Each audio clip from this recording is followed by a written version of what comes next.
Shalom, selamat sore. Ya, puji Tuhan, Bapak Ibu yang Tuhan Yesus kasihi.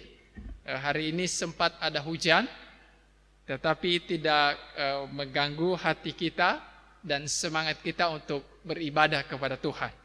Baik, firman Tuhan yang saya mau bagikan kepada kita pada sore hari ini, saya mengajak kita untuk membuka di dalam Injil Lukas. Injil Lukas pasalnya yang ke-24.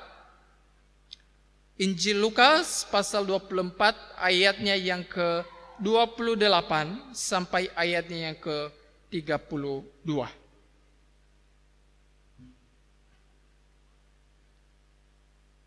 Injil Lukas pasal 24 ayat 28 sampai 32. Kalau sudah ketemu kita baca sama-sama dalam hitungan ketiga. 1, 2, 3. Mereka mendekati kampung yang mereka tuju. Lalu ia berbuat seolah-olah hendak meneruskan perjalanannya. Tetapi mereka sangat mendesaknya, katanya, "Tinggallah bersama-sama dengan kami, sebab hari telah menjelang malam dan matahari hampir terbenam." Lalu masuklah ia untuk tinggal bersama-sama dengan mereka. Waktu ia duduk makan dengan mereka, ia mengambil roti, mengucap berkat, lalu memecah-mecahkan dan memberikannya kepada mereka. Ketika itu terbukalah mata mereka dan mereka pun mengenal dia. Tetapi ia lenyap dari tengah-tengah mereka. Kata mereka seorang kepada yang lain, "Bukankah hati kita berkobar-kobar ketika ia berbicara dengan kita di tengah jalan dan ketika ia menerangi kita dengan kitab suci kepada kita?" Bapak Ibu Saudara yang dikasihi oleh Tuhan, kebenaran firman Tuhan yang saya bagikan pada sore hari ini, saya berikan judul yaitu Tinggal Sertaku. Tinggal Sertaku. Bapak Ibu Saudara, di dalam buku nyanyian Kemenangan Iman Kita, salah seorang penulis lagu yaitu seorang hamba Tuhan bernama Henry, dia menulis lagu itu dan dia berikan judul lagu itu Tinggal Sertaku. Bapak Ibu Saudara, waktu saya telusuri dan periksa informasi tentang lagu yang ditulis oleh pendeta Henry ini, ternyata lagu tersebut ditulis olehnya pada waktu ia melayani di suatu tempat, dan pada waktu dia tulis itu 3 minggu setelah lagu ini jadi, maka ia dipanggil oleh Tuhan. Tinggal Sertaku dia beri judul. Nah Bapak Ibu Saudara, kenapa pada waktu itu ia menghadapi satu kondisi, keadaan di dalam dirinya di mana dia sedang mengalami sakit penyakit. Nah Bapak Ibu Saudara yang kasih oleh Tuhan, sehingga para dokter menyarankan kepada dia supaya pindah ke tempat yang lebih hangat, supaya penyakit yang ada di dalam dirinya akan semakin baik. Nah Bapak Ibu Saudara, akhirnya dia mengikuti saran yang dianjurkan oleh dokter pada waktu itu. Dia pindah.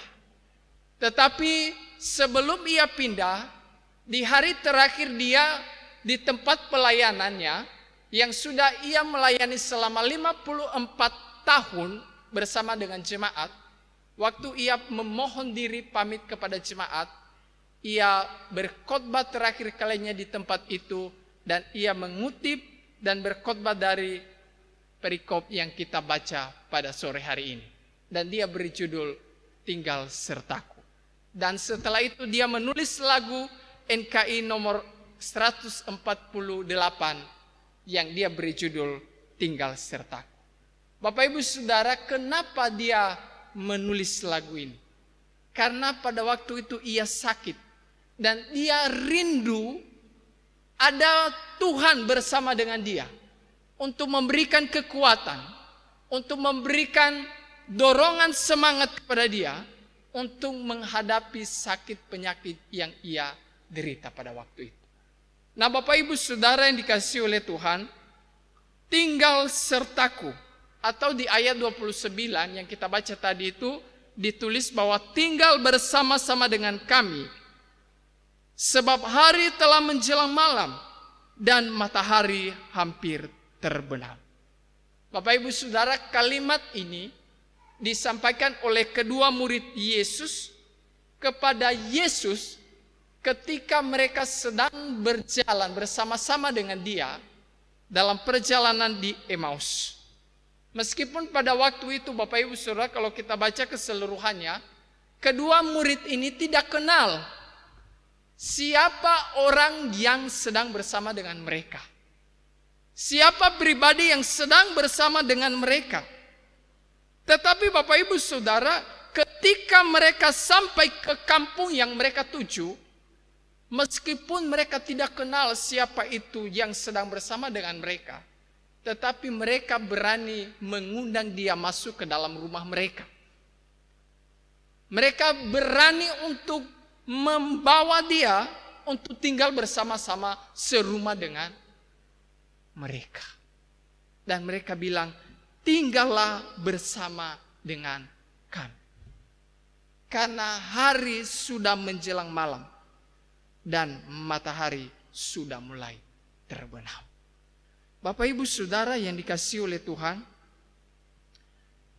kenapa kedua murid ini memberikan undangan atau mengajak Yesus pada waktu itu tinggal bersama dengan mereka?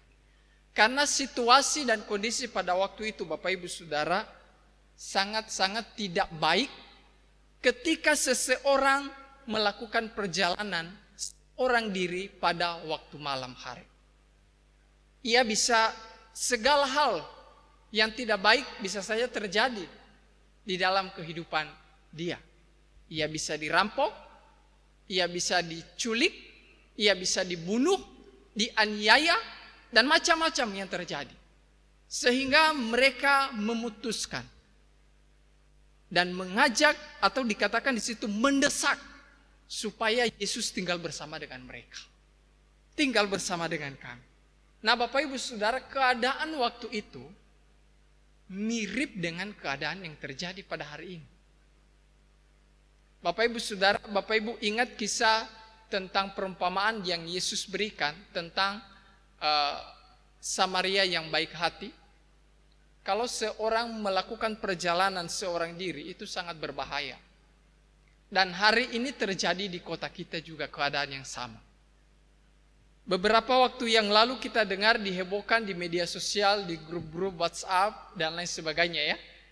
Di Facebook, di Instagram, seorang ibu pedagang dari Arso kalau tidak salah, itu ditemukan tewas di Koyakoso dekat jembatan situ.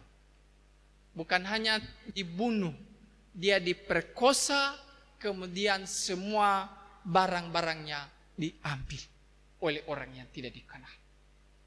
Kemudian kemarin saya baca satu berita yang dikirim di grup Facebook IKKJ Kota Jayapura, di mana di sana seorang anak sudah dewasa, sudah remaja lah, sudah pemuda. Pada waktu pagi, kronologinya orang tuanya menceritakan bahwa pada waktu pagi subuh, jam 2 subuh, dia pamitan kepada orang tuanya untuk beli makan di luar. Tetapi sampai hari ini dia belum ditemukan. Kendaraannya sudah ditemukan, tetapi orangnya belum kembali sampai hari ini. Kemana dia pergi? Tidak tahu. Nah Bapak Ibu, keadaan inilah begitu memprihatinkan. Dan itu sebabnya kedua murid itu pada waktu itu mereka berpikir, daripada ini orang Yesus yang mereka tidak kenal itu, daripada ini dia terjadi apa-apa di jalan, mending kita undang dia untuk tinggal bersama-sama dengan kita, di rumah kita, di tempat kita, supaya ia tinggal bersama dengan kita pada malam ini, dan besok dia melanjutkan perjalanannya kembali.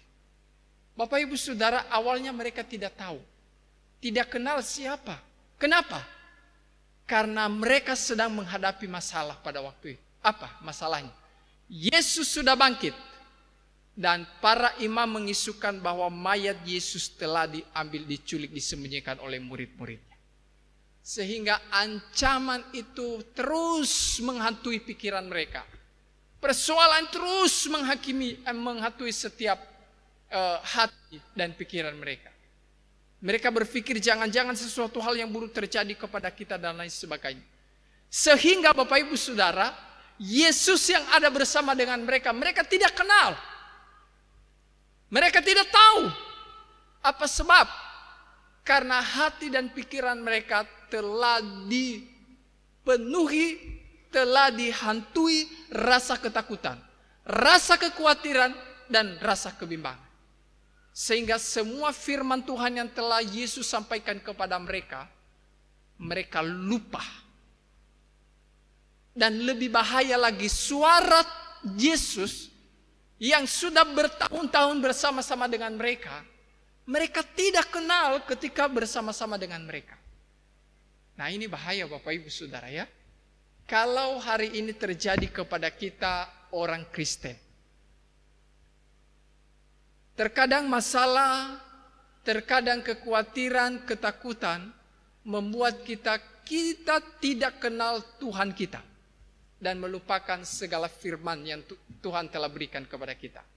Karena apa? Satu, ada masalah. Karena masalah, kekhawatiran, ketakutan membuat semua firman yang telah kita dengar bertahun-tahun, firman Tuhan yang telah kita baca setiap hari, hilang lenyap di dalam pikiran kita. Bapak Ibu Saudara, tetapi ketika mereka mengundang Yesus hadir, tinggal bersama dengan mereka, hadir di dalam rumah mereka, apa yang terjadi Bapak Ibu Saudara? Coba perhatikan ayat 28. Ini mereka sudah masuk ke dalam rumah ya. Waktu ia duduk makan dengan mereka, ia mengambil roti mengucap berkat. Lalu ia memecah-mecahkan dan memberikannya kepada mereka.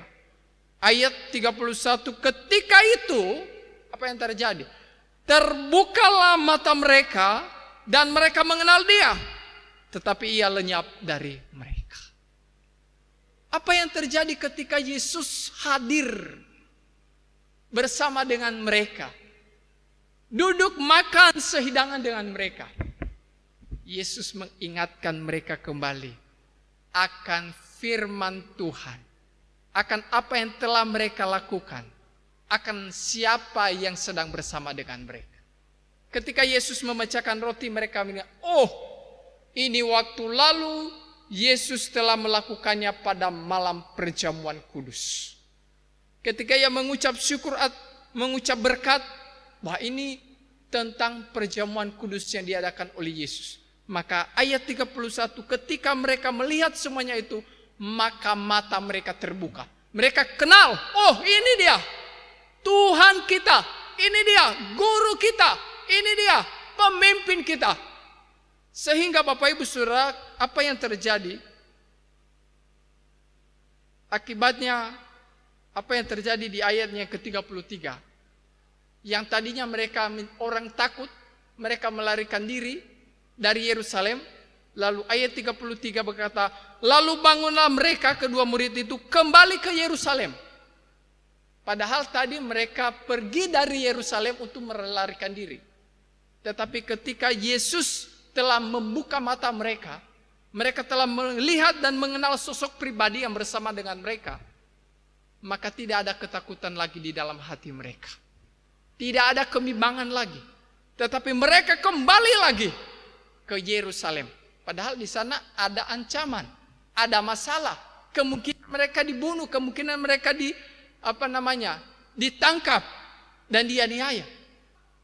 Itu bukan soal bagi mereka. Kenapa? Karena mereka sudah bertemu dengan Yesus yang punya kuasa lebih besar daripada persoalan yang mereka hadapi. Amin. Ketika mereka berjumpa, bertemu, mengenal Tuhan mereka yang punya segala kuasa yang lebih besar dari persoalan yang sedang mereka hadapi, maka mereka tidak mengalami ketakutan. Mereka terus maju dan berjalan, bahkan kembali ke Yerusalem.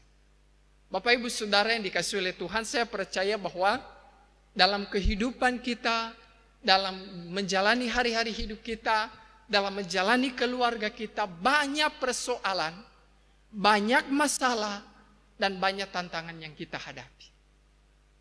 Ada yang bergumul dengan suaminya, ada yang bergumul dengan anak-anaknya, ada yang bergumul dengan istrinya, ada yang bergumul dengan pekerjaannya. Kadang-kadang ini semua membuat pikiran kita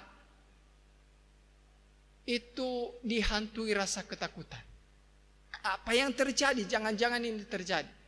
Tetapi Bapak Ibu Saudara, kunci Tuhan berikan kepada kita firman Tuhan, kuncinya pada sore hari ini. Mari kita undang Kristus hadir di dalam hati kita. Mari kita undang Kristus hadir di dalam keluarga kita. Mari kita undang Kristus hadir di dalam pekerjaan kita. Mari kita undang Kristus hadir di dalam kuliah kita.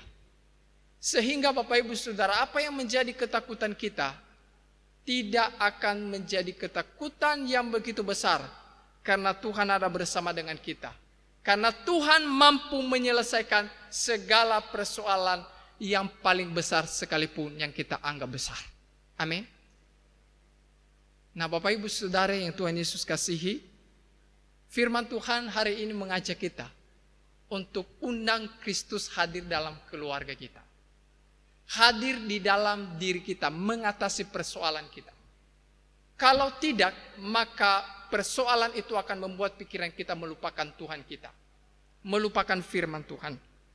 Nah, Bapak Ibu Saudara, itu sebabnya Pendeta Hendrik yang penulis lagu NKI 148 tadi, di tengah-tengah sakit penyakit yang ia derita, dia menulis lagu ini, "Tinggal sertaku Tuhan, supaya sakit penyakit yang saya alami ini, saya bisa hadapi bersama-sama dengan Engkau."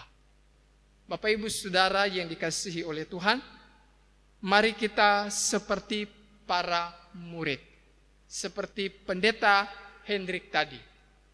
Mari kita undang Kristus hadir di dalam kehidupan kita masing-masing.